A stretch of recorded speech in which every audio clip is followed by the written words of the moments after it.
에너지와 관련된 최근 이슈 가운데 우리가 주목할 점 짚어드리는 시간이죠. 글로벌 이슈 에너지 시간. 오늘도 역시 법무법인 율촌 수석 전문위원이신 최준영 박사님 오셨습니다. 어서 오십시오. 네, 안녕하세요. 2025년에 오늘이 보니까 마지막 시간. 예, 이제 일주일 있으면 한 살씩. 나이까지는 생각 안 하려고 했는데요. 정말 올 한 해 동안 뭐 다양한 에너지의 어떤 흐름, 이면 이런 것들도 많이 소개를 해 주셨는데요. 네네. 자, 오늘은 25년 마무리하고 내년도 그렇죠. 또 전망을 해봐야 할 것 같습니다. 그렇습니다. 뭐 이게 또 연례 행사죠. 그렇습니다. 올 한 해 뭐 그야말로 에너지 측면에서도 다사다난했었죠. 네, 많은 일들이 있었어요. 그렇습니다. 방송 때마다 뭐 불확실성, 뭐 예. 위기 이런 단어 참 많이 썼다 네. 싶은 생각도 좀 들고요. 그래서 돌이켜 보면 뭐 이제 마무리가 되고 있습니다만 2025년은 한마디로 말하면 기존의 질서가 이제 무너지고 하지만 새로운 질서는 아직 등장하지 않는 좀 혼돈의 시기를 우리가 이제 호되게 겪었다라고 네. 좀 정리하고 싶습니다. 특히 이제 에너지 시장에서는 이제 우리가 상식이라고 생각했던 여러 가지 공식들이 좀 안 맞는 경우들이 많아졌고요. 그렇죠. 무엇보다도 이제 에너지 수요 측면에서 보면은 AI라는 이제 새로운 이제 에너지 포식자가 등장하면서 또 큰 변화를 겪은 한 해였다. 이렇게 정리해 보고 싶습니다. 그렇군요. 올해 가장 뜨거웠던 이슈부터 또 하나씩 짚어보도록 할 텐데 이럴 때 이제 미국 네. 트럼프 대통령 네. 얘기가 또 빠질 수가 없죠. 그렇습니다. 어쨌든 트럼프 대통령은 취임 이전부터 여러 가지 이슈들을 낳고 취임 이후 지금 벌써 이제 11달 이제 네. 가까이 됐는데 참 많은 이야기를 했습니다. 뭐 기억하시지만 이 방송에서 이제 미국 셰일 업계 분위기가 어두웠다라는 말씀도 한번 드렸습니다. 네. 당초에는 트럼프 대통령이 드릴 베이비 드릴 뭐 이런 거 외치면서 화석연료 얼마든지 펑펑 캐내라라고 이야기를 하고 또 그걸 통해서 에너지 가격 낮추겠다라고 했지만 네. 정작 현장은 이제 에너지 정책이 급변하면서 소음과 혼란으로 귀청이 터질 지경이다라고 이제 상당히 부정적인 평가를 내렸었죠. 네. 그러니까 정부가 뭐 미국 정부가 매일 정책을 바꾸다 보니까 기업들은 점점 예측 불가능한 상황에 이제 휘말리게 됐고요. 네. 그래서 투자를 미루고 있는 이제 그런 상황이다라고 정리를 해드렸습니다. 여기에 더해서 이제 뭐 미국 산업을 보호하겠다라는 이제 관세 폭탄이 터지면서 네. 각종 파이프 같은 이제 시추 비용이 이제 급등을 하게 됐던 거죠. 결국 미국에서 이제 셰일 생산량은 뭐 크게 늘지 않은 상태에서 정책적 불확실성만 커지고 있다. 뭐 이런 이야기도 나왔었죠. 결국 뭐 뒤에서 다시 말씀드리겠지만 2026년에는 오히려 미국 셰일 오일 생산량이 좀 감소하지 않을까라는 또 우울한 전망도 지금 나오고 있는 그런 상황입니다. 에너지 가격 낮추겠다고 했는데 그 반대의 상황이 네. 펼쳐지고 있는 거고 이제 겨울철이라서 가스비 최근에 벌써 많이 나왔습니다. 그렇습니다. 걱정도 많이 되는데 네. 천연가스 가격 상승도 뭐 같은 맥락에서 볼 수 있는 거겠죠? 그렇습니다. 얼마 전에 말씀드린 것처럼 이제 올겨울 천연가스 가격이 3년 만에 최고치를 기록했다라고 이제 정리를 해봤습니다. 네. 그래서 그때 이제 기억하시는 분도 계시겠지만 다시 한번 정리해 보면 네. 일단은 우리가 전 세계에서 가장 많은 LNG를 수출하는 미국이 이제 생산하는 것보다 수출량이 더 증가를 하면서 네. 미국 내 천연가스 가격이 상승했다. 그렇죠. 그러니까 미국 내 생산은 3% 포인트 감소했는데 오히려 수출은 이제 20% 증가하는 참 엄청난 이제 변화를 만들어낸 거죠. 네. 그러니까 트럼프 대통령이 무역 적자 이제 감소하라고 감소시키기 위해서 다른 나라에 미국산 많이 사라라고 예. 그랬더니 다 미국산 LNG를 선택을 하면서 미국 내 천연가스 가격이 또, 오른 또 네. 아이러니한 또 이것도 트럼프 대통령 때문이죠. 그러네요. 예. 네. 그리고 다른 한편으로 보면 천연가스와 관련돼서 이제 이슈가 됐던 것이 바로 AI 데이터 센터. 라고 이제 말씀을 드렸습니다. 뭐 주식시장뿐만 아니라 에너지 시장에서도 AI가 주인공이 아니었나 싶은데 네. 전기 먹는 하마, 물 네. 먹는 하마. 그렇습니다. 정말 양쪽 다 먹어치우는 예. 하마가 점점 커지고 있어요. 그래서 걱정입니다. 뭐 지난번에 말씀드린 것처럼 우리가 그냥 편하게 물어보는 그림 좀 그려봐. 네. 오늘 점심 뭐가 좋을지 좀 추천 좀 해봐라고 네. 하는 이 생성형 AI 같은 경우는 네. 일반 검색보다 전력을 10배 이상 더 쓰고 그래서 미국 같은 경우에는 이 AI 데이터 센터들이 전력을 빨아들이기 시작하면서 지금 네. 현재 가스 발전소가 풀 가동되고 있다라고 이제 말씀을 드렸습니다. 아무거나 막 물어보면 안 되겠어요. 네. 환경을 사랑하는 마음이라면 좀 자제를 하시는 게 그러니까요. 필요한데 네. 자관 이제 지난번 이야기한 것처럼 발전소를 더 짓고 싶은 투자자는 많은데 이 핵심 부품인 가스터빈을 구하려면 이제는 3년 이상 이제 기다려야 되는 상황이다 보니까 이 전력망 확충 속도가 AI 발전 속도를 못 따라간다라고 그러니까요. 하는 병목 현상이 2025년 에너지 시장의 가장 큰 특징이었습니다. 네.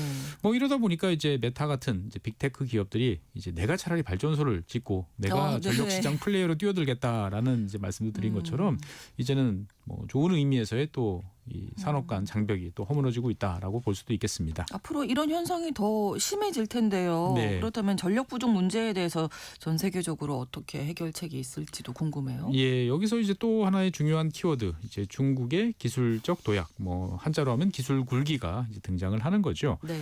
그러니까 1년 내내 미국은 어떻게 보면 정책적 혼선 그리고 AI에 대한 투자가 늘어나면서 미국의 전력망이 참 낡았구나. 여러 가지로 문제가 많다라는 것을 전 세계가 다 알게 됐습니다. 네.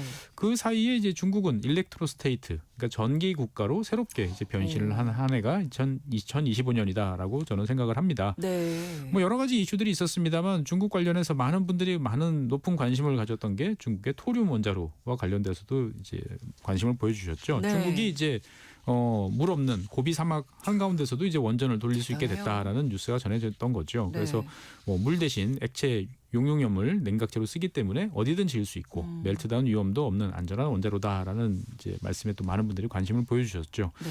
좌우간 그 방송이 나간 이후에 많은 분들께서 우리는 뭐 하고 있느냐라는 네. 이야기도 많이 물어봐 주셨고 네. 아쉽게도 우리는 아직 이제 기초 연구 단계에 머물러 있는데 중국은 이미 실증에 성공하고 뭐 2029년 늦어도 2030년대 초반에는 상용화에 가능하지 않을까라는 전망이 나올 정도로 중국은 네. 정말 앞서서 달리고 있습니다. 기술 격차가 점점 더 벌어지고 있는 게 또 걱정이 되기도 네, 하는. 사실 대한민국 입장에서 봤을 때는 큰 걱정이죠. 네. 재생에너지 분야는 어떻습니까? 재생에너지 분야는 정말 2025년이 이제 기념비적인 한 해였다라고 정리를 해볼 수 있겠습니다. 네. 그러니까 올 상반기 그리고 뭐 이제 결산해 보면은 아마 올 하반기도 마찬가지겠지만 재생에너지에서 발생하는 전력이 석탄보다 더 많았어요. 그러니까 그렇군요. 재생에너지가 이제 세계 최대 전력 공급원이 된 한 해였다라고 정리를 해볼 수가 있겠습니다. 네. 그래서 어떻게 이게 가능하냐라고 하니까 이제 당연히 태양광 패널 요금이 이제 급격히 하락을 했던 거죠. 그러니까 50년 전 1975년하고 비교해 보면 99.9%가 하락을 했으니까 네. 이제는 정말 누구나 내가 전기가 필요해. 그러면 제일 만만한 게 태양광 패널인 거죠. 네. 특히나 이제 뭐 파키스탄이나 아프리카의 여러 개도국들은 이제 석탄 발전소를 더 짓는 것보다 차라리 태양광으로 가는 게 낫고 유리하다라고 하면서 전 세계적으로 급격한 에너지 전환이 발생한 한 해가 2025년입니다. 네. 하지만 이제 뭐 태양광 그리고 재생에너지 전체적으로 보면 중국이 압도적이다라고 이제 그렇죠. 다시 한번 말씀드리겠습니다. 네. 그러니까 중국은 뭐 저렴한 가격의 태양광 패널, 그 다음에 뭐 풍력 발전기 이런 것들을 만들어낼 뿐만 아니고 세계 최고의 장거리 송전망 그리고 각종 전력 하드웨어 이런 쪽에서 이제 점점 이제 역량을 키워나가고 있죠. 그러니까 이제 중국은 에너지를 단순한 이제 비즈니스 산업의 어떤 동력이라기보다는 국가 네. 안보 차원에서 이제 이것을 그동안 지원해왔고 결과적으로는 두 마리 토끼를 다 잡았다라고 이제 볼 수가 있겠습니다. 정리를 해보면 미국은 조금 혼란스러웠고 예. 중국은 뭐 여러 분야에서 치고 나가는 그런 상황을 보이고 있는데 이런 가운데 우리나라는 여러 가지로 참 걱정이 많은. 어떤 위치인가 뭐 이런 생각도 하게 되는데요. 네. 그 항공유 얘기도 해주셨었잖아요. 맞습니다. 네, 우리나라 정유산업 네. 미래가 좀 걱정된다. 그러니까 우리나라는 이제 세계 제1위의 이제 항공유 수출국입니다. 네. 그러니까 모든 에너지를 수입하는데 이걸 또 잘 가공해서 수출하는 그러니까요. 참 대단한 역량을 가진 나라죠. 네. 그런데 이제 그 당시에 이제 말씀드렸던 좀 아쉬운 게 이제 지속 가능 항공유 그렇죠. SAF라고 하는 이게 이제 세계적인 흐름이 되고 있는데 좀 대응이 늦어지고 있어서 걱정이다라고 말씀을 드렸습니다. 그러니까 유럽이나 미국은 이제 뭐 보조금이라든지 각종 세제 혜택 이런 것을 통해서 이 지속 가능 항공유의 점유율을 높이기 위해서 노력을 하고 있고 네. 제일 무서운 건 사실 중국입니다. 중국 같은 경우에는 중국 사람들 기름에 식용유 많이 쓰잖아요. 네. 그러니까 튀기는 요리가 많으니까. 예, 그러니까 어마어마한 양의 이제 폐식용유가 등장을 하는데 네. 이게 이제 다 이 지속 가능 항공유 사프의 생산 원료인 거죠. 그러니까 대규모 투자를 통해서 얼마든지 원료를 확보를 해서 이제 새로운 항공유 시장에서 이제 존재를 이제 점점 확대하고 있는 것이 이제 중국이다라고 말씀드리겠습니다. 네. 그러니까 우리나라 정유사들은 이제 그 동안에 뭐 작년부터 이어진 정제 마진 하락 그리고 고금리 그리고 전력 요금 급등으로 인한 이제 투자 여력이 부족한 상황이다 보니까 이제 미래 먹거리에서 이것을 점점 중국이나 다른 나라에 뺏길 수 있는 거 아닌가, 뺏기게 되는 거 아닌가라는 위기감이 점점 커졌다라고 또 말씀을 드렸었죠. 네. 뭔가 대책을 좀 빨리 세워야 하지 않을까 이런 참 생각이 걱정이 많이 드는데요. 됩니다. 네. 자, 내년 2026년에 에너지 관련된 사항들 어떨지 뭐 하나하나 살펴보겠습니다. 원유부터 얘기해 볼까요? 네, 원유는 일단 기본적으로 이제 전 세계적인 재고가 계속 증가 지금 하고 있고 이것이 내년 상반기까지는 아마 이어지면서 유가의 하락 압력이 좀 커질 것 같다라고 이야기를 많이 하고 있습니다. 네. 그러니까 이제 유럽에서 나오는 이제 브렌트유 같은 경우에는 아마 1분기에는 배럴당 55달러 아래까지 내려갈 수 있고 네. 아마 그 수준이 연말까지 가지 않을까라고 이제 전망을 하고 있습니다. 네. 물론 이제 이러한 전망에서 제일 중요한 것은 이제 오펙 플러스 사우디와 러시아 같은 이 오펙 플러스가 과연 이러한 상황에서 감산 정책을 강하게 드라이브로 걸 것인지 어떻게 나올 것인지에 따라서 많은 것이 변할 것이고요. 그렇죠. 사실 여기에도 또 중국이 등장합니다. 중국이. 예, 네. 중국은 이제 올해 유가가 상당히 좀 낮았죠. 네. 그러니까 이 저렴한 유가를 활용해서 대량의 이제 전략 비축유를 쌓아놨습니다. 그러니까 다른 나라에서 뭐 제재라든지 이런 걸 통해서 싸게 나오는 기름들을 지하에다가 어마어마하게 많이 쌓아놨어요. 그러니까 만약에 중국이 내년도에도 이런 노력을 계속한다 그러면은 수요가 나오니까 네. 원유 가격이 뭐 한 그래도 60달러 정도를 유지할 것 같기도 하고 만약에 중국이 이제 이만큼 채웠으면 됐어라고 생각해서 그 양을 줄이면 네. 이제 또. 유가는 급격하게 또 내려갈 수도 있는 거죠. 그렇군요. 중국이 에너지 분야에서는 지금 뭐 모든 분야에서 중국이 그러네요. 이야기 안 할 수가 없습니다. 자, 석탄은 어떨까요? 올해는 당초 예상과 달리 이제 석탄 소비량이 특히 전력 부문을 중심으로 해가지고 한 10%, 11% 정도 증가를 했습니다. 그러니까 네. 2025년 전체적으로 보면 현재까지 집계량으로 보면 석탄 소비량이 작년 대비 한 9% 정도 늘었다라고 이제 볼 수가 있는 거죠. 그러니까 우리가 이제 다 탈석탄, 탈탄소 이야기를 하는데 올해는 좀 오히려 증가했다라고 정리를 해보겠고요. 내년에는 이제 어떻게 될 것이냐라는 거에 대해서는 좀 전망이 엇갈리고 있어요. 그러니까 이 전력 수요가 증가한다라는 것은 다 합의하는 이제 그렇죠. 전망인데 네. 그러면 여기에서 재생에너지가 이제 이 공백을 메우면서 석탄 수요를 이제 억누를 것인지 네. 아니면 그래도 이 석탄 발전소가 안정적인 그리고 어느 상대적으로 정도는? 예, 네. 저렴하다 보니까 석탄 수요가 더 증가할 것이다라는 의견이 지금 대립하고 있는 거죠. 네. 그래서 이제 무난한 전망이라고 그러면 석탄 소비량은 뭐 올해와 비슷할 수준. 그러니까 급격하게 감소할 것 같지는 않다라고 이야기를 하고 있고요. 당연히 네. 가격도 올해와 비슷할 것 같습니다. 네. 천연가스. 천연가스 이게 전망해볼까요? 지금 이제 여러 가지로 지금 많은 변수가 되고 있는데 예. 미국 같은 경우에는 자관 전력 생산을 위한 천연가스 소비는 분명히 늘을 것이 확실하고 그렇죠. 그러니까 이제 미국 내수 수요가 늘다 보니까 과연 LNG 수출국 1위 지위를 내년에도 유지할 것인가 이게 이제 좀 관건이 되고 있습니다. 사실 이제 미국이 내수 수요가 늘어나면 전 세계적으로 천연가스 가격이 오를 거 아닌가라는 우려가 좀 있긴 하지만 네. 다행스럽게도 내년서부터는 이제 카타르, 호주 등에서 이제 추가적인 공급이 나올 예정입니다. 그 동안에 이제 새로 증설하는 프로젝트가 쭉 진행이 돼 왔는데 내년서부터는 이제 시장에 물량이 나오기 시작하는 거죠. 그러니까 전 세계적으로 보면 뭐 물량은 부족하지 않을 것 같다라고 정리해 볼 수 있겠고요. 네. 이렇게 되면 전 세계 천연가스 시장에서 미국의 몫은 좀 줄어들고 다시 중동, 호주가 좀 몫을 키우는 이제 그런 모습이 나올 것 같습니다. 네. 어쨌건 전체적으로 봤을 때 천연가스 가격은 내년에는 안정적일 것 같다라는 게 전문가들의 평가입니다. 네. 반면 최근에 이슈가 되고 있는 전기는 뭐 계속 늘어나겠죠. 네. 수요가. 전력 소비는 이제 일단은 뭐 국제적인 시장이라기보다는 각 나라별로 이제 상황이 많이 다르긴 합니다만 네. 어떻든 전 세계적으로 주요 국가들은 AI 데이터 센터 선진국들은 많이 늘어날 것 같고요. 개도국들, 인도 같은 나라들은 이제 에어컨 냉방 수요가 지금 폭증을 하면서 전력 소비를 더 증가시킬 것 같습니다. 네. 그래서 2026년 내년 전력 소비량은 29,000 테라와트시를 넘어서면서 역사상 최고치를 기록할 것이 확실하다라고 지금 이야기가 나오고 있고요. 네. 지역별로 나눠보면 미국은 급증, 그다음에 중국과 EU는 이제 보합세 정도로 이제 보입니다. 그러니까 중국 같은 경우에는 데이터 센터 많이 짓고 있고요. 네. 전기차도 지금 전체 전력 소비의 1%를 넘어섰어요. 이쪽에서 많이 늘어서고 있는데 산업 생산이 별로 좋지 않다 보니까 전체적으로 그렇군요. 봤을 때는 그냥 보합세다라고 이야기를 하는데 네. 변수가 있다면 중국 같은 경우에는 이제 그동안에 석탄 난방 이런 것들 많이 해왔는데 이것도 전기로 해라. 그래서 히트 펌프 보급을 늘리기 위한 정책을 이제 본격화하고 있어요. 네. 그러니까 이게 이제 어느 정도 수요가 따라올 것이냐에 따라서 중국의 전력 수요도 좀 많이 변할 것 같습니다. 예, 뭐 살펴주신 대로 에너지 시장 판도가 아주 급변하고 있는 그런 현재의 상황인데 네. 이럴 때 우리는 어떻게 생존할 것인가를 그 책에 담으셨잖아요. 생존을 위한 최소한의 질의. 맞습니다. 네. 사실 뭐 지난번에도 말씀드렸습니다만 책 제목을 이제 생존이라고 붙인 생존. 이유가 네. 정말 2025년 상황을 보면 우리는 정말 이제 생존을 걱정해야 되는 상황인 거죠. 맞습니다. 그러니까 규칙과 질서가 무너지면 우리는 이제 불안해질 수밖에 없는 거고 네.